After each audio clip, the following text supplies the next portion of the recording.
Hey, my name is James Nicholson and welcome to my YouTube channel. I'm charging my car and I want to talk to you today about inflation. We've just had the new inflation data. I'm going to talk to you about what that means for interest rates. What's the Bank of England likely to do following this new data that we've had today? Is it better than expected, the data, or worse than expected? We're going to cover that. There's one particular thing related to property which is rising faster than ever, which will cause landlords and tenants some pain. We're going to talk about that as well. So before we jump into this, as always, if you haven't subscribed to the channel, do subscribe to the channel over there and hit the bell notification. We're nearly at 30,000 subscribers now, which is absolutely crazy. So thanks to everyone that subscribes. Am I here? Smash like, tickle like, do something to that like button over there. That really helps with the YouTube algorithm. It pushes it out to more people, and that's what we want. We want to grow the channel, and I appreciate everybody that does that. So inflation data's in, and the inflation data is the same as last month.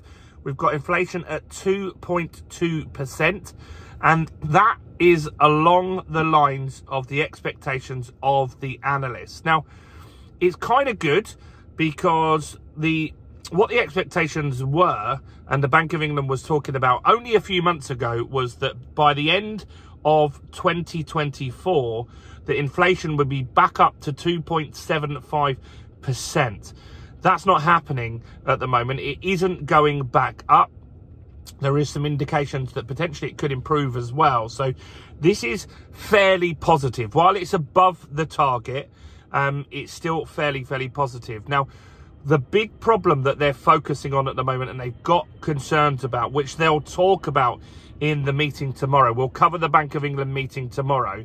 I guarantee they talk about the service sector again. Now, service sector inflation means things like restaurants, it means things like airlines, it means things like hotels and stuff like that. That has risen from 5.5% to 5.6%. It's really stubbornly high this year, and that is definitely a focus for the Bank of England to get that back under control. Now, here's one thing that I'd say about that. It is tough in that sector.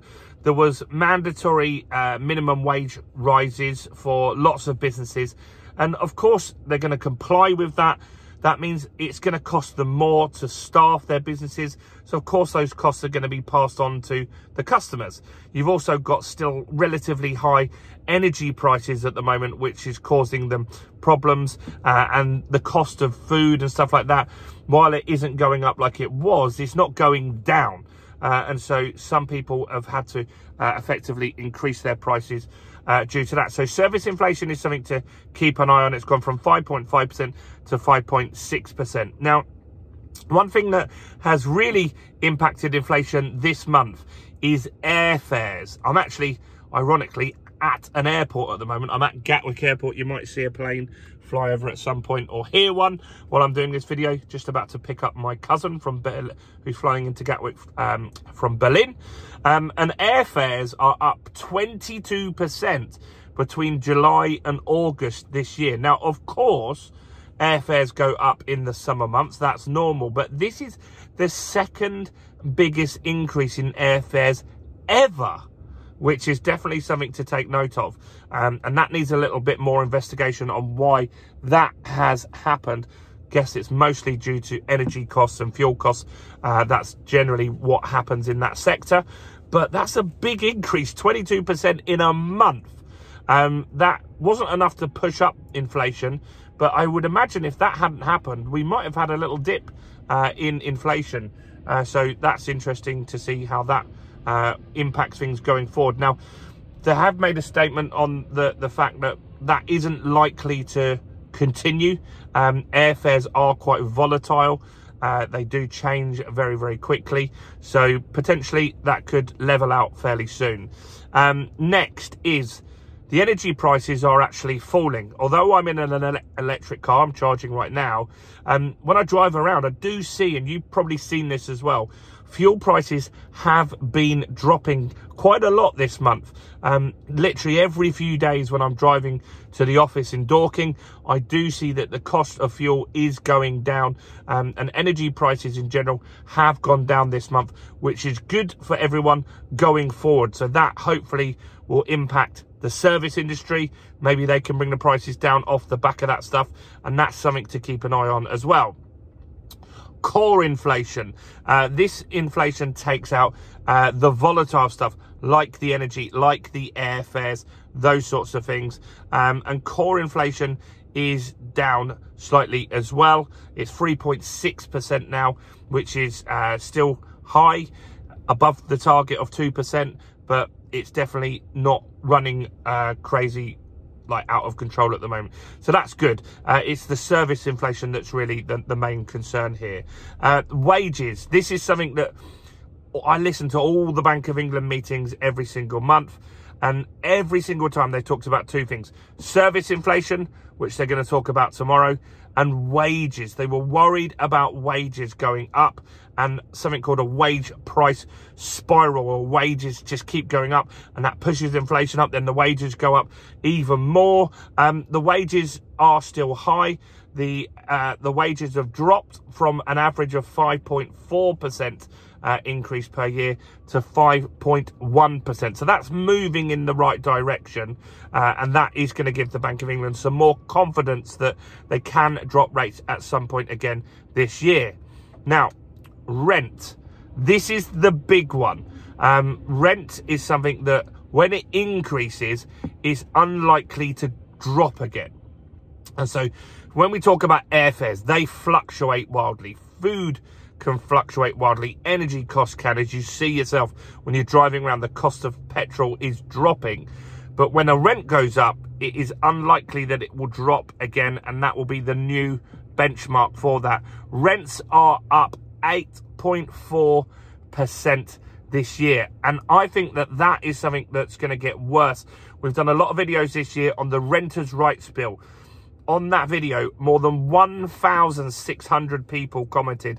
A lot of those people were landlords saying, that's it, I'm out. If they leave, which 30% of landlords already did leave, if more landlords leave, then rents will continue to rise. It's a supply and demand factor, and that is what's going to happen. If you also put so much more legislation onto landlords, make it more difficult for landlords, they're going to make sure that they make it worth their while and it's less risk for them. So they're going to make sure they make enough margin to make the risk of potentially getting fined £7,000 if they have a mouldy property, or something like that that could happen, that maybe could cost them a significant amount of money on top of fixing that. That's going to make rents soar, I think, and I think rents will continue to go up, especially when you've got high interest rates, you've got lack of supply and all of these things. So rent is definitely something to look at, keep an eye on. But if you are a landlord, it does also say to you that, yes, your mortgage rate has gone up considerably for some. Yes, you've got more legislation, but you might get a rental increase to make it worthwhile to stay in the market. I fully intend to keep all of my properties. The average rent now is £1,327. That's across the whole of the UK. That's a big chunk of someone's take-home pay, after tax pay. 1,327 in London, where there's always a scarcity of rental properties. The rental increases there are 9.6%, making things really, really hard for a lot of people. Now, where do we see interest rates going following this? Well, look, it's pretty much subdued. The betting markets yesterday were saying there was a 35% chance of the Bank of England cutting rates tomorrow, meaning Thursday. That's dropped following this inflation data to 25%. So there's not likely to be an interest rate cut. All eyes are going to be on what happens with the Federal Reserve tonight. So the Federal Reserve have their meeting yesterday and today. They're talking about how much they're going to cut. We're 99% sure the Federal Reserve is going to cut interest rates. Is it going to be 0.25%, or is it going to be half? The betting markets say 0.5% today. That will help the Bank of England be able to cut their rates sooner again. So that's what we need to keep an eye on. So all in all, It's good that inflation isn't going up anymore. We've still got to get that service inflation under control. And yeah, it's not looking likely that we're going to get an interest rate cut tomorrow. But who knows? We were surprised with the August rate cut. Do subscribe so you get all the updates on the Federal Reserve, the Bank of England, mortgage rates going forward. I did a video yesterday where one of the major lenders, Santander, has cut the 2-year rate to the best 2-year rate on the market. So go and check that video out from yesterday. Do comment with any thoughts, opinions or questions on this video below. I personally reply to all those questions, and check out all the other content on my channel, including this video right here.